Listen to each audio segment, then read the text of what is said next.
सहकारी संघवाद की सच्ची भावना को जाहिर करने के लिए केंद्र सरकार राज्यों को मजबूती प्रदान करने के लिए कटिबद्ध है, जिससे कि वे उत्पादक परिसंपत्तियों के सृजन और लाभप्रद रोजगार पैदा करने के लिए अपने पूंजी निवेश को बढ़ा सके। पूंजीगत निवेश के लिए राज्यों को वित्तीय सहायता की योजना का सभी राज्यों ने बहुत ही जोरदार ढंग से स्वागत किया है। मुख्यमंत्रियों और राज्य वित्त मंत्रियों के साथ हुई मेरी बैठक में मिले अनुरोधों को सम्मान देते हुए चालू वर्ष में इस योजना के अंतर्गत बजट अनुमान में रखे गए 10,000 करोड़ रुपए के पूंजी परिव्यय को संशोधित अनुमान में बढ़ाकर 15,000 करोड़ रुपए कर दिया गया है।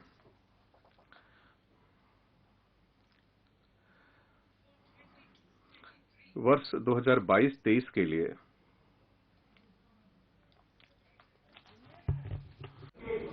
I'll repeat that. मैं इस वाक्य को फिर से दोहराती हूं।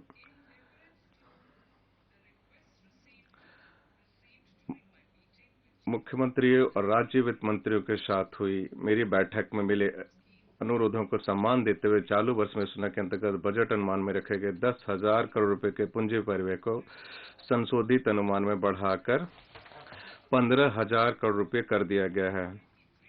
वर्ष 2022-23 के लिए अर्थव्यवस्था में सभी निवेशों को प्रेरित करने के लिए राज्यों की मदद करने के लिए 1 लाख करोड़ रुपए का आवंटन किया गया है।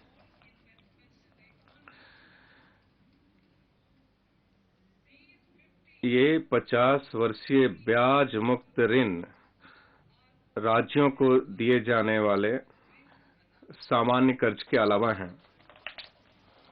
ये जो ऋण राज्यों को दिए जाते हैं वो सामान्य कर्ज के अलावा हैं।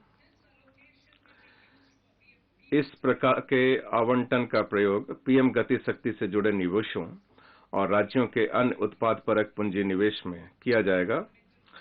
इसमें निम्नलिखित से संबंधित घटक भी शामिल होंगे। प्रधानमंत्री ग्राम सड़क योजना के प्राथमिकता वाले हिस्से के लिए पूरक वित्त पोषण, जिसमें राज्यों के हिस्से के लिए सहायता भी शामिल है। अर्थव्यवस्था का डिजिटलीकरण, जिसमें डिजिटल पेमेंट और ओएफसी नेटवर्क को पूरा किए जाने के बाद भी शामिल है। और भवन संबंधी उपनियमों, नगर नियोजन स्कीमों, ट्रांजिट ओरिएंटेड विकास और अंतर्निय विकास अधिकार से संबंधित सुधार हैं।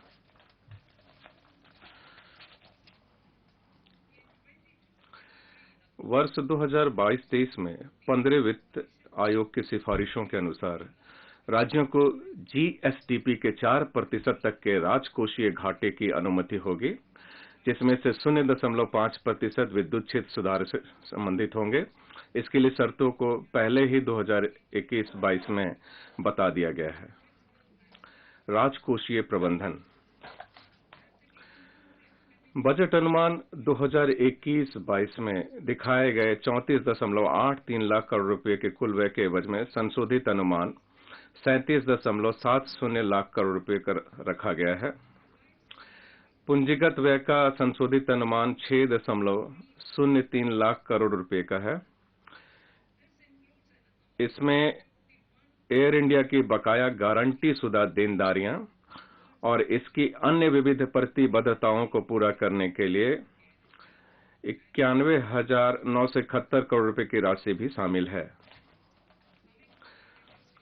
बजट अनुमान की ओर देखा जाए तो माननीय अध्यक्ष महोदय 2022-23 में कुल व्यय अनुमानतः 39.45 लाख करोड़ रुपए का रखा गया है, जबकि उधारी से भिन्न कुल प्राप्तियां अनुमानतः 22.84 लाख करोड़ रुपए की हुई है।